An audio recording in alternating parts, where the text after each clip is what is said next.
Kumusta mga ka-office mates? Nandito tayo ngayon sa Baguio City para ipakita sa inyo ang isa sa sinasabi nilang haunted house daw. Sa episode na ito, aalamin natin ang kasaysayan at kababalaghan ng isa sa pinakasikat na haunted house place sa Pilipinas, ang Diplomat Hotel ng Baguio City. Aalamin natin kung bakit ito tinawag na haunted hotel at kung ano-ano ang mga kwento sa likod ng lugar na ito. Tara, simulan na natin. Ang Diplomat Hotel ay mayaman sa kasaysayan. Una itong itinayo noong 1911 at kilala noon bilang Dominican Hill Retreat House. Isang retreat house para sa mga pari at madre. Itinayo ito ng mga Dominican priests upang magsilbing tahimik na lugar para sa panalangin at pagmumuni-muni. Pero noong World War II, ginamit ito bilang kampo ng mga Hapon at dito rin naganap ang maraming madugong kaganapan.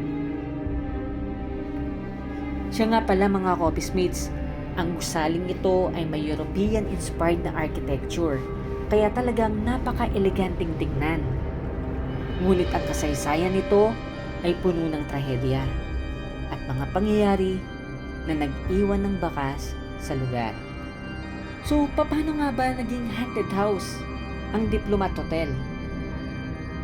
Matapos ang World War II, ang gusali ay napabayaan hanggang sa binili ito ni Tony Agpawa, isang faith healer noong 1970s at ginawang isang hotel na tinawag nilang Diplomat Hotel.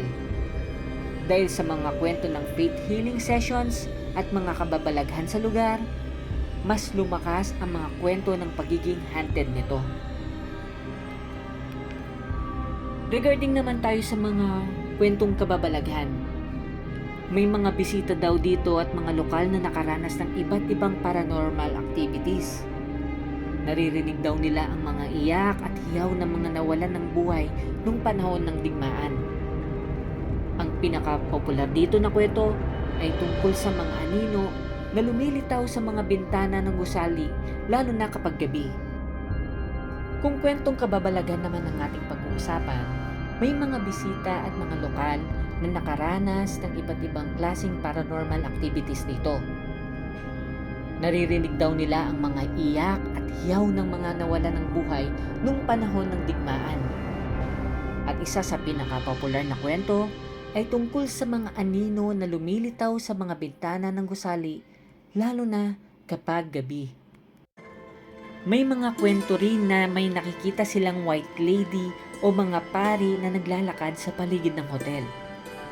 Marami rin nagkwekwento na nakakakita sila ng mga aparisyon o bigla ang pagpatay-sindi ng ilaw kahit walang kuryente sa loob. So bakit naging isang sikat na haunted place ang Diplomat Hotel? Ang kombinasyon ng trahedya at kasaysayan ng Diplomat Hotel ang dahilan kung bakit maraming tao ang nagtangkang bumisita dito. Dahil sa mga malagim na kwento noong World War II, ang mga kaluluwang nawalan ng buhay ang sinasabi nilang nananatili dito. Narito ang mga ilan sa mga paranormal activity na mga naranasan ng mga tao doon. Katulad na lang ng mga biglaang malamig na hangin na lumilitaw kahit na araw daw. May mga nakaririnig ng mga kalimbang ng pana kahit na hindi naman ito gumagana. Mga kakaibang tunog, boses na parang nagmumula sa iba't ibang bahagi ng gusali. So kung medyo matapang kayo mga ka-office mates at gusto nyo ng kakaibang experience, pwede kayong bumisita dito sa Diplomat Hotel upang ma-explore ninyo ang paligid nito. Pwede kang magdala ng camera o cellphone upang masubukang kuhanan ang mga sinasabi nilang spirits na nananatili dito. Ito yung mga pwede nyong gawin mga ka-office mates pagpunta nyo dito sa Diplomat Hotel. Siyempre, mag-photo op at subukang kuhanan ang magagandang tanawin ng Baguio City mula sa itaas. Pwede nyo ring subukang mag-ghost hunting sa gabi kasama na ang inyong mga kaibigan. Pumasok sa mga lumang kwarto at i-explore ang natitirang bahagi ng gusali kung saan may mga iba't ibang creepy na dekorasyon at bakas ng nakaraan. So kung pupunta naman kayo, ito yung mga tips mga ka-office mates. Mas maganda kung pumunta kayo sa araw upang maiwasan ang sobrang creepy ng vibe, lalo na kung hindi kayo sanay sa mga haunted places. Maging maingat at igalang ang lugar dito dahil ito ay isang heritage site. Magdala ng flashlight kung plano ninyong bisitahin ito sa hapon o malapit ng magdilim. So, paano pumunta sa Diplomat Hotel? Ang Diplomat Hotel ay nasa taas ng Dominican Hill at madali itong mararating mula sa city center ng Baguio. Pwede kayong sumakay ng jeep o taxi papunta rito. Kapag nasa taas na kayo, makikita ninyo ang mga malalawak na tanawin ng Baguio City at magbibigay ito ng ibang pakiramdam lalo na kung gabi. So mga ka-office mates, ito ang kwento ng Diplomat Hotel sa Baguio City. Isa itong lugar na puno ng kasaysayan, kababalaghan at kagandahan.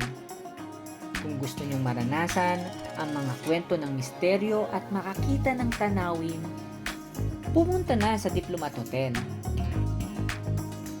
Salamat sa panonood mga ka-office mates. Huwag kalimutang mag-subscribe at i-click ang bell icon para sa iba pang mga kwento namin tungkol sa mga makasaysayang lugar dito sa Pilipinas.